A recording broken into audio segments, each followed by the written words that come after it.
Ka jingero ubak bajo pengrup, ya ka TMC bahawa raja arpulai. Kan sayo bantau sarkar rapuk kejela, kelapan kendit bat pensyayong lut, ya barok ki MLA bat MDC, jong kaseng kongres. Nalor ba udang day MDC bapura, jong kanihi kaseng. Nakliang ubak infantin lakadong, uwe ni ki MDC kaseng kongres, nalai umkra di konstituensi. Walaupun pau bakum uwe uperlok bajan baha, berubak bajo pengrup, upan pau kejing kendit, halor kejing keren jeng kamtam, ba udang day MDC kongres, kum tau laong. Bolado ubak bajo upeneso asya ke TMC, herimaki hanyungut ki MDC, idang skambej berkaparti kongres.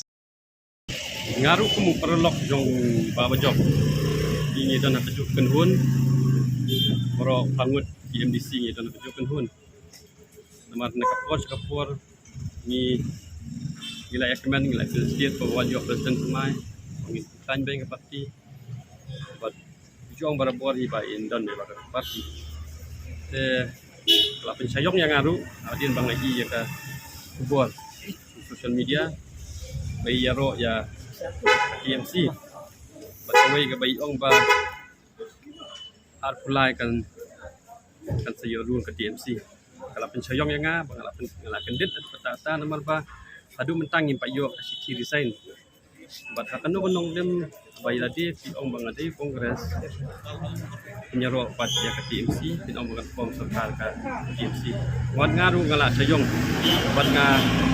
pa ya kendu ya i bangkeli ke gatau ba long i ban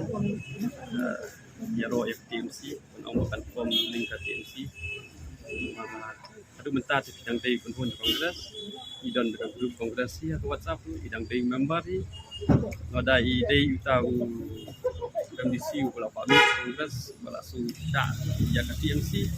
kaina grup WhatsApp grup jungi ke bang judon di ban exit no ada pitan start pada cukup nak kaliang gajungi tengi kondisi jungi tengi ong baik tahu mungkin balik ni MDC kongres